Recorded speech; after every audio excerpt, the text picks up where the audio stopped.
Scrum is not dead, but there are plenty of reasons to think so.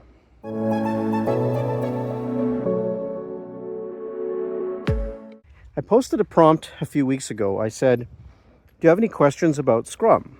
Ask away in the comments below, and I'll respond in a new thread. I got an interesting question. It goes like this. Scrum is dead. It's either rebranded waterfall or the first step toward XP. Your thoughts? First, is Scrum dead? I don't think so. For one, the design of Scrum continues to evolve. The authors of Scrum, for example, publish updates to the Scrum Guide every few years.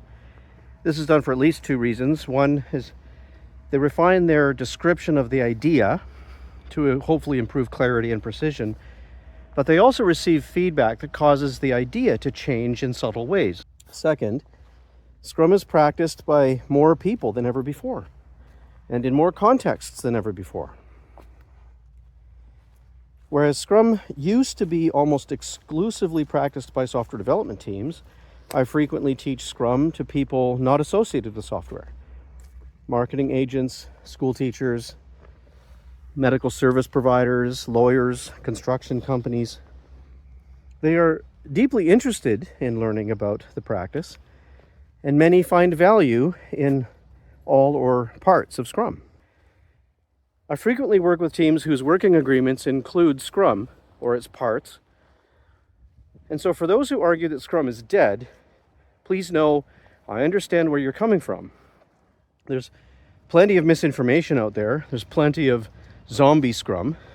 It's lifeless, clueless. It's eating our brains. Perhaps what's happening is a purge. People are recognizing bad Scrum and they're working to stop it. That's a good thing. And we should have expected this, really. I mean, as the idea spread, it was bound to be applied in settings that are totally inappropriate for Scrum, and in companies that are totally allergic to the idea of iterative and incremental development. It was inevitable that micromanagers would use Scrum to micromanage. Snake oil salesmen would use Scrum to profit. As any good idea grows in popularity, there are hangers-on that will mutate the idea for their own gain. I believe we'll see through the next few years a refinement. Those who have grown disillusioned will move on to other things, and those who have found value will continue to practice and maybe teach Scrum.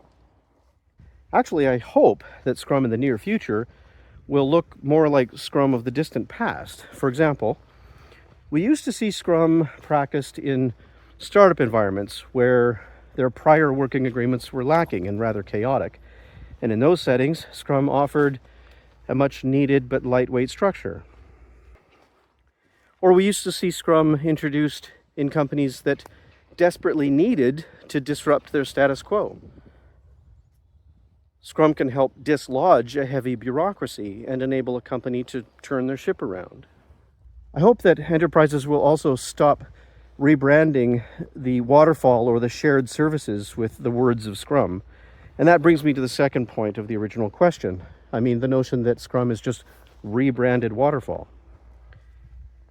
I've written on this topic quite a lot. The gated sequential software delivery lifecycle, the waterfall.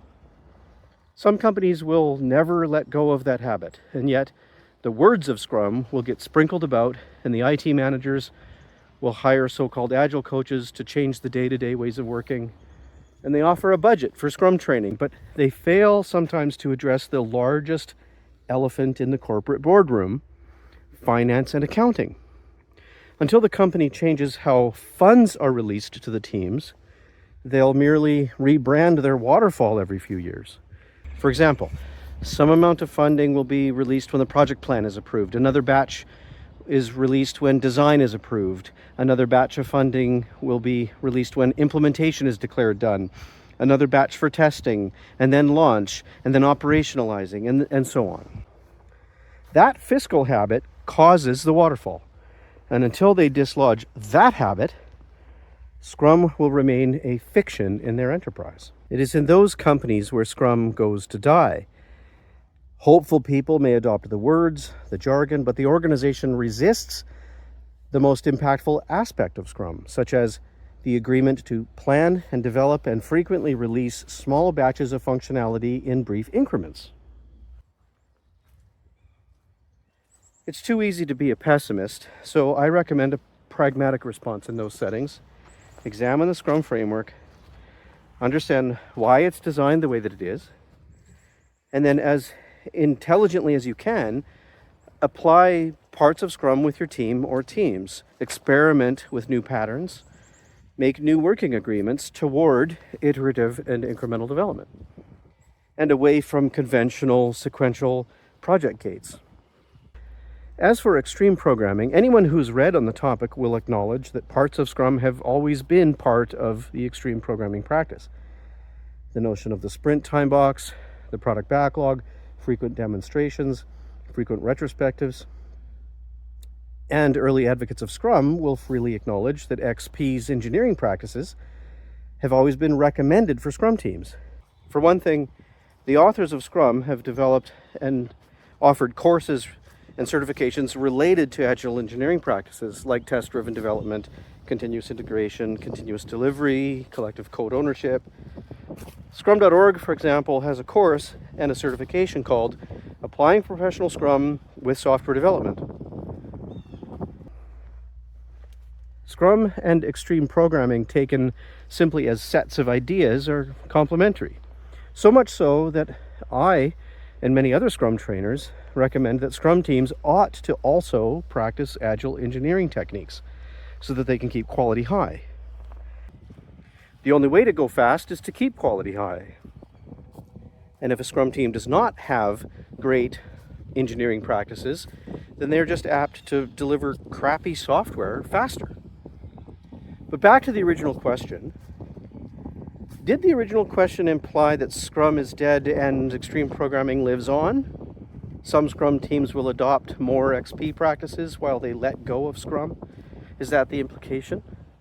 I think that's true of some teams. I would agree to that. But there's still much to learn from Scrum's patterns for those who aren't delivering software and would have little or no use for XP.